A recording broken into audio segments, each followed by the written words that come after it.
Salut à tous, on se retrouve dans le deuxième tuto parcours et aujourd'hui on va voir deux autres éléments essentiels à la discipline, c'est-à-dire le saut de précision et la roulade. Je vais vous montrer d'abord à quoi ça ressemble.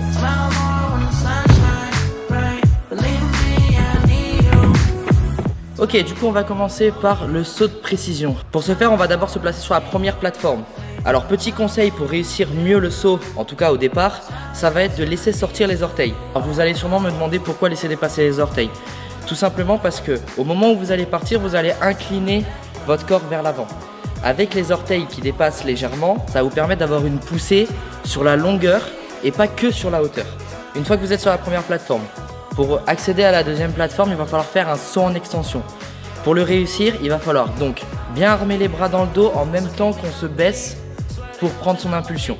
Ensuite, on va sauter avec les jambes en se détendant complètement avec le maximum de puissance possible. Les bras en même temps vont monter le long du corps par devant. Et là, on va regarder l'objectif qui est de atterrir sur la deuxième plateforme. Alors maintenant, il va s'agir de bien réceptionner sur la deuxième plateforme. Et pour réussir ça, il va falloir se mettre légèrement, je dis bien légèrement, sur l'arrière. Parce que vous allez arriver avec de la vitesse. Donc si vous arrivez complètement droit, vous allez basculer sur l'avant. Si vous arrivez légèrement sur l'arrière, avec la vitesse, vous allez vous rétablir et pouvoir vous arrêter net sur l'obstacle. Une fois que vous avez sauté, que vous avez mis votre saut en œuvre, il va falloir réceptionner et donc je vous ai expliqué comment faire, mais on va rajouter un petit truc. C'est-à-dire que quand vous allez arriver sur le saut, vous allez amortir votre saut.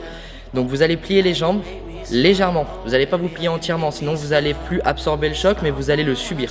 Pour vous entraîner sur cette figure, ne commencez pas sur des grandes distances ou de grandes hauteurs. Commencez au sol, faites-vous des petits marquages. Une fois que vous vous sentez, vous pouvez déjà commencer à prendre un petit peu de hauteur et un petit peu de distance. Ok, une fois que vous avez géré votre saut de presse, maintenant on va voir la roulade. C'est un élément primordial dans le parcours. C'est-à-dire qu'une fois que vous faites un gros saut, vous ne pouvez pas tout amortir avec vos jambes. Vous êtes obligé de faire une roulade pour éviter à votre corps de subir un choc trop important.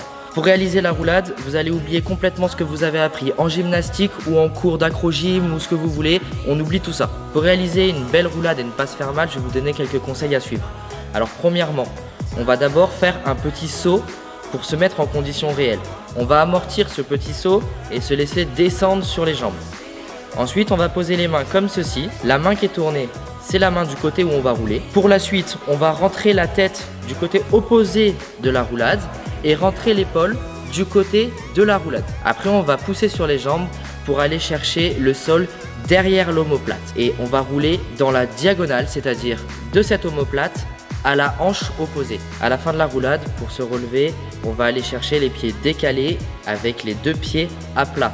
On va pas mettre le pied sur le côté, sinon le genou va toucher le sol et ça dépend sur quelle matière on pratique. Ça fait pas du bien. Et si on met de la hauteur, ça donne quoi ? Comme d'habitude, si vous avez aimé la vidéo et qu'elle vous a aidé à apprendre des choses, pouce bleu, on partage, on s'abonne et je vous dis à la prochaine.